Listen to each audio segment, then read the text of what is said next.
Hello everyone. I started General Studies lecture series, complete syllabus decoding of General Studies. In lecture 1, I discussed about ancient history and the syllabus. What are all the topics which you need to read? And today I am going to discuss about medieval India. Most of the students think that medieval India is not necessary. I am also one of the person when I was aspirant. 1.5 decade back, 13-14 years back, I also thought that medieval India is not necessary. But if you see the trend, present trend in UPSC prelims examination, mains with respect to art and culture of medieval India is very important. So please don't neglect any part of the syllabus, do your work, then automatically the results will follow you. So don't neglect any of the topic. Most of the students will be neglecting this particular topic. That is the reason I am telling you this thing in the beginning. Don't neglect medieval India. Medieval India also equally important how the ancient India, how the art and culture, similarly the medieval India is important. Why? Because if you want to learn the art and culture, if you read only about the paintings, if you only read about the inscriptions, then you cannot remember. But if you know the story, like a web series, this is this character, Akbar is this character, Shah Jahan is this character, Shivaji Maharaj is this character. If you understand in the form of a characters, then you can link it to the art and culture. So the art and culture will become easy. So you have to know the story, you have to know the movie, you have to know the cinema. So we need to understand in the form of a story, clear-cut story, like this, it happened. Yes. So now I am entering into the syllabus of medieval India. So medieval India starts with the major dynasties from 750 to 1200 BC AD of early medieval period. This particular time is called as early medieval period from 750 to 1200. After 1200 it's Delhi Sultanate. So this is called as early medieval India, in which you have to focus on the Pratihara dynasty, the Pala dynasty, the Sena dynasty, the Rajputanas, the Pallavas, the Chalukyas, the Rashtrakutas. These are the dynasties which are popular in early medieval period from 750 to 1200 AD. In this particular time period, these are the dynasties. You have to go through the dynasty. And again I am telling you, don't by heart. Understand it like a story. Just remember the names of the kings. Any unique personality is there in this particular dynasties, remember about that. And focus on administrative structure of this, society and culture of this dynasties, and economy and the trade of this societies. In that particular context you have to understand how the administration was there in Pallavas, how the administration was there in Chalukyas, how the administration is there in Pratiharas, what was the religions in Palas, what was the religion in Senas. In that particular context you can go. For example, see here, 8th to 10th century, 8th to 11th century, parallel contemporaries, 11th to 12th centuries. In that way 12th century means 1200. This is what. So the early medieval period, in this which dynasties you have to focus? The answer is the Pratiharas, the Palas, the Senas, the Rajputanas, the Pallavas, the Chalukyas and Rashtrakutas. And focus should be on administration, society and culture, economy and the trade. Cholas and other South Indian kingdoms also very important. High focus should be on Cholas. Why? Because Cholas is famous for its administration. So you have to have a grip on the Cholas administrative system, Cholas society, Cholas culture, Cholas political system, and other South Indian kingdoms. Chola rulers and political history. Chola high emphasis should be there. Chola administration, how the socio-economic life in Chola time period, how educational literacy is there in Chola time period. The Cheras, 19th to 12th centuries, the Yadavas, 12th to 13th centuries, contact with Southeast Asia, how these South Indian kingdoms are having contact with Southeast Asia. How these kingdoms are connected with Southeast Asia. Yes, they are connected with Vietnam, they are connected with China. They are connected properly with Southeast Asia. So what is the connection? What we learned, what they learned. So very particularly after understanding the story, oh, he was the ruler, In this way, his kingdom was been there. In this way, the economy was been there. The political system was been there. The society was been there. The culture was been there. And these are the rulers. And after him, the successor is this person. So you have to understand in the format of a story. It should be imagined like in a cinema, like a Bahubali. Early Muslim invasion, from 1200 onwards, Muslim invasion, which is called as Islamic conquest or Islamic invasion, or the Delhi Sultanate, beginning of the Delhi Sultanate. The Arab conquest of Sindh, Muhammad of Ghazni, Muhammad Ghori, these are the people who started entering into the India. These are the people who had laid road for conquering India. That is called as early Muslim invaders. Then comes the Delhi Sultanate, the slave, starts with slave dynasty. Khilji dynasty, Tughlaq dynasty, provincial kingdoms and resistance by Indian chiefs, Sayyid dynasty, Lodi dynasty. These are the 5 famous dynasties of Delhi Sultanate. Means who had a power on the Delhi. Slave, Khilji, Tughlaq, Sayyid and Lodi. These are the 5 dynasties. Attacks by the Mongols and other Turks. How the administration is there among these 5 kingdoms in Delhi Sultanate? What is the administration of these 5 kingdoms? What is the economy? How the urbanization is there? How the society and culture is there? How the scientific knowledge and legal system is there? Challenges leading to the decline of the Sultanate. These are the medieval India. In medieval India, the Delhi Sultanate. The 5 kingdoms together are slave, Khilji, Tughlaq, Sayyid and Lodi dynasty. You have to know about their administration, their economy, their urbanization, their society and culture, their scientific and challenges leading to the decline of Sultanate. What is the reasons behind the decline of Sultanate? Yes, we can expect this question. Delhi Sultanate.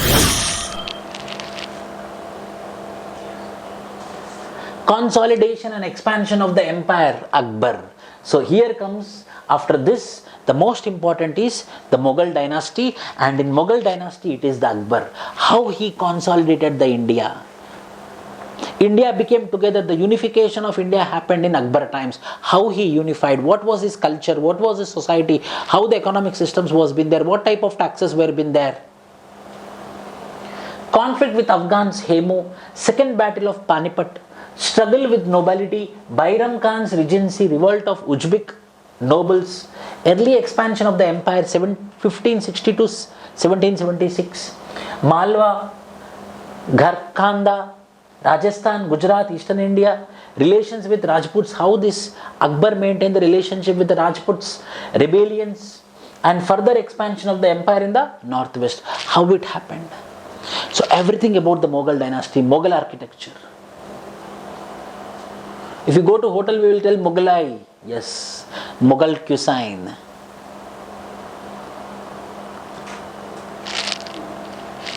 Akbar, you have to know everything about the Akbar. The most expected question. State and government under the Akbar, how he was, everything is consolidated under him. He is the Sultan of the country. Akbar's concept of suzerainty, the supreme power vested with the Sultan, and the Sultan is Akbar. Structure of government. What is the structure of the government of Akbar? What is the structure of government of the Mughal dynasty? Yes. Why? Because you are going to write the Indian Administrative Service exam. So you have to know from the concept of administration, from the point of administration. Central and provincial. The Vikalat, the central ministers, provincial government, district and local government. The working of government, the ruler, the land revenue system, the Dhasala system, the Mansabdari system and the army. How the tax systems were been there under the Akbar. How the army was been organized. So these are, what is this Dhasala system? What is this Mansabdari system? How the army was been there? These are the expected questions. Ashoka Dhamma principle is a favorite question for UPSC in mains. What is the Dhamma principle of Ashoka? What are the reasons made the Akbar? What are the reasons made the Ashoka to take Buddhism as his religion.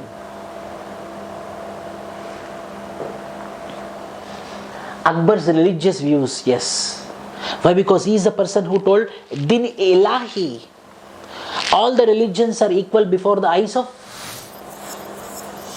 Akbar, Sultan Akbar. No jizya tax. The tax were being different for Muslims and the tax were being different for non-Muslims. No difference in tax. So his views on the religion is very important. Under his courtyard, Hindus are present. More number of Hindus are present as intellectuals, as artists. Relations with ulama and social reforms. He is a person who also discussed about the social reform. He married a Hindu girl.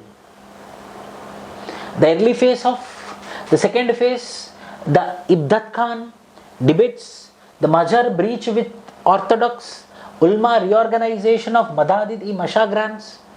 Third or final phase, Dini Ilahi state, policies and religious tolerance. He is the best example of tolerance. The first Islamic ruler in India who advocated tolerance. So everything about Akbar you have to know in your medieval India. Climax and crisis of the Mughal Empire, the Marathas and the Deccan. The climax, the end of the Mughal and the rise of the Maratha, the rise of the Deccan. These are all consequence. These are all the sequence. Rise of the Marathas, early career of Shivaji Maharaj. Treaty of Purandar, the Agra visit. Aurangzeb and the Deccan state, 1658 to 1687. Marathas and the Deccan, assassination of Aurangzeb and the Jagirdar crisis. What is this Jagirdari system? What is this Jagirdar crisis? The rise of Marathas, the rise of the Deccan Sultanate, which is called as. The Maratha and other Indian states and society in 18th century, mainly how these Marathas got consolidated.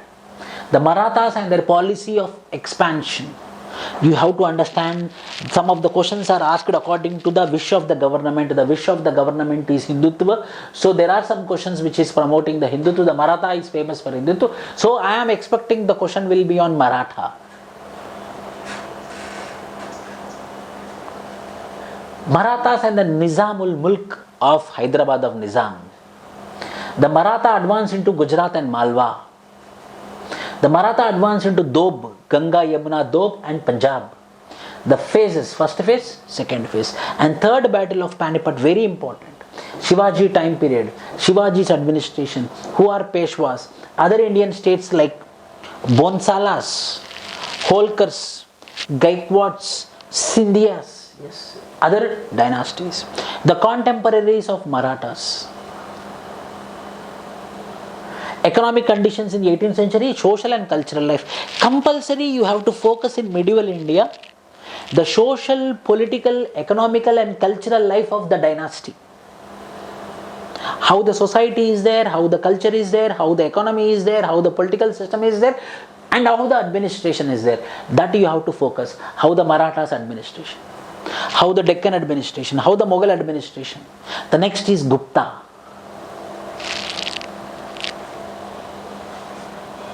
Gupta also you have to remember. Gupta also, which we discussed yesterday. Then Vijayanagara Empire. Shatavahanas. 2017 there was a question on Kakatiya dynasty of Warangal.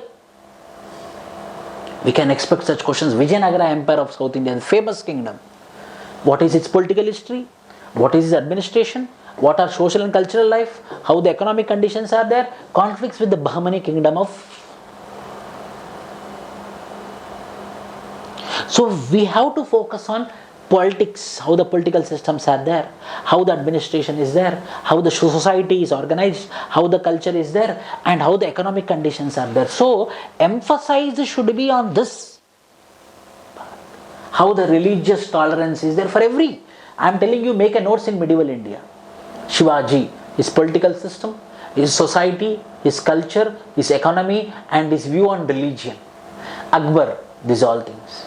Shahanshah, Aurangzeb, Shah Jahan, all this. If you make like this, no, any question you will be in a position to answer, and not only that, your skill will improve such that you can use this example in your ethics, in your general essay also. Linking you will be understanding. People will not link from medieval India. Why you should not link from medieval India? There are great rurals. They can be an example, they can be a case study. So Vijayanagara Empire also you have to focus upon. Regional state in the medieval period. Regional states of North and South India like Bahmani, Bengal, Awadh, the Sikh, Rajput states, Jats, Hyderabad, Mysore state. Their social cultural conditions. So emphasis should be not remembering this.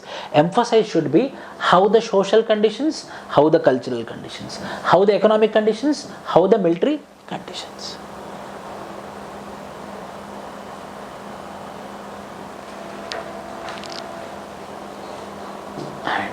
Society structure and growth, the major emphasis should be how the rural society is there in this medieval India, how towns and town life, how the artisans and master craftsmen, what is the status of women, whether women empowerment was there, whether women is participating in all the fields, servants and slaves, what is their status, standard of living, the ruling classes, nobility, rural, gentry, medieval strata, middle strata, commercial classes, how these are organized.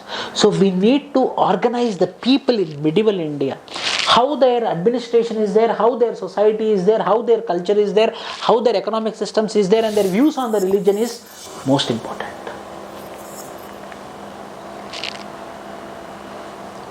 So thank you everyone. In this way, if you read your medieval India, no compulsory, you will not fear for the medieval India. Please subscribe the channel, share the channel. All the best. Thank you.